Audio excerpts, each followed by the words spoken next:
Alright, hello YouTube. Welcome to my channel. For those of you who don't know me, I go by Cryptic Coil. In today's video, I just want to pay my respects to Pat Stay. Pat Stay was a battle rapper. A lot of people are pretty surprised to find out that I'm such a big fan of battle rap because I'm not like the biggest rap and hip hop guy in the world, but I do love me, some of that music and everything. But I'm a big battle rap fan. I haven't really paid as close attention in the last couple of years, but I'll still watch battles, from time to time. And Pat Stay was one of my favorites. He was definitely in my top five.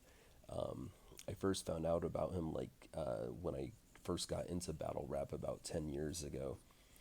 Organic had posted his top 10 favorite battles of all time, and he put Holohan versus Disaster at number one.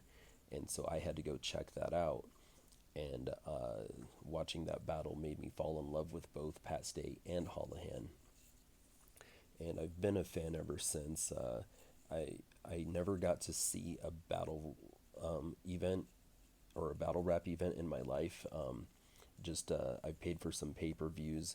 All the pay-per-views that I did pay for, Pat State was usually the headliner.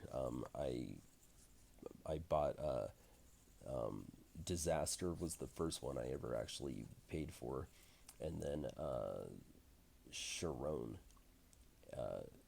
and Ilmac. So those are all the battles that I've actually paid for.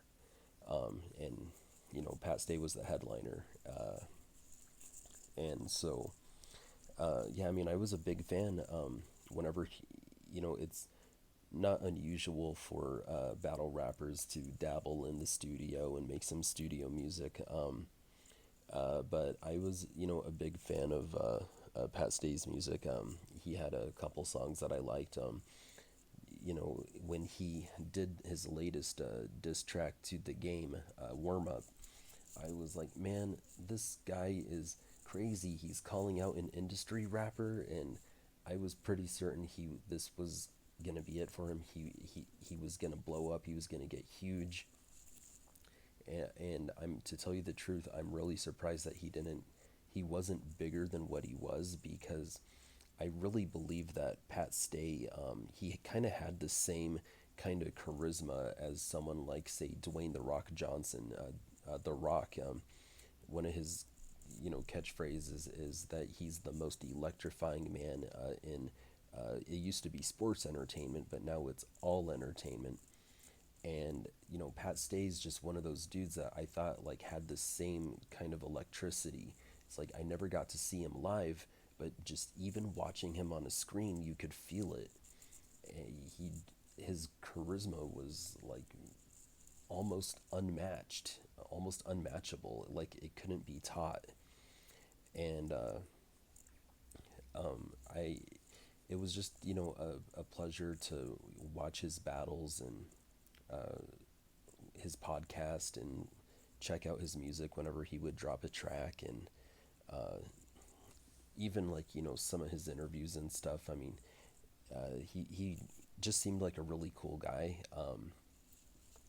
I didn't know him or anything like that. He did reply to a couple of my comments, and it always like made me really happy for the day. Like, oh wow, I was acknowledged by Pat Stay. Made me feel good and stuff. So I'm just really sorry to see him get taken the way he was taken from us, and I'm really sorry for his family. Like I keep saying, I didn't know the guy, and I don't know what happens behind closed doors, but I think he was a really good father. And just recently, I saw a video where he was talking about his son and just the love that he was expressing. It was just so sweet, and it really did seem so genuine. And not everybody has a father, and not everybody has a good father, but these two kids were lucky enough to be born into a family where they did have a good father, and that was taken from them. And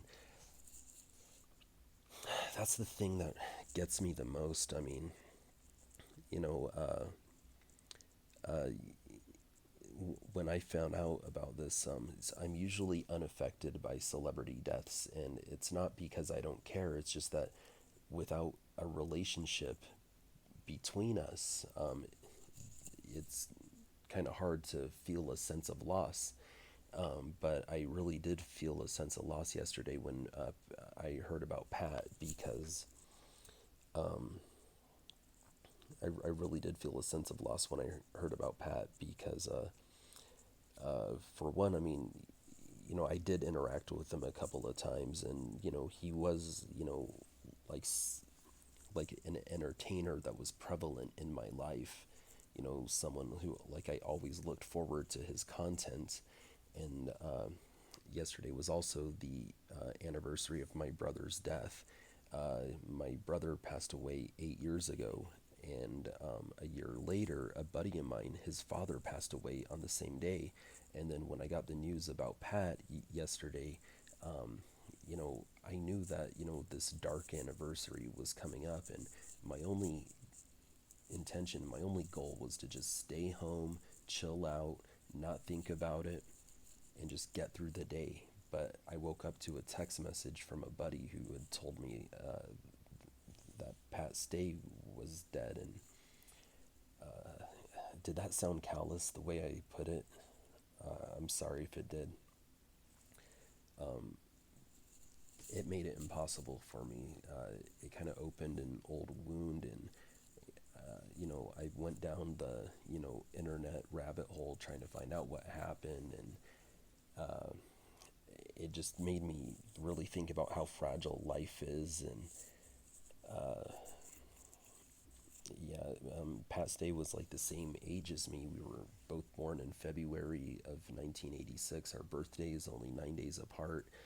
He was a fellow Aquarius, and uh, so I always imagined that if I met him in real life, that he'd probably be a cool guy, and I just always kind of got that sense about him. I've been watching other videos where people who knew him are talking about him, and they all pretty much say the same thing, that he was a really great guy. Like, I just don't ever hear a bad thing about him, and I know he had a lot of friends, and I'm just really sorry to his friends, and especially his family, and his other fans. This is a loss, and it just sucks. And I just wanted to put my thoughts out there. I wanted to pay my respect and show my love, for and tell the world how awesome Pat Stay was. He's gonna be missed for sure. So, Pat Stay, may you rest in peace. Thanks for watching, everybody. Horns up, peace out.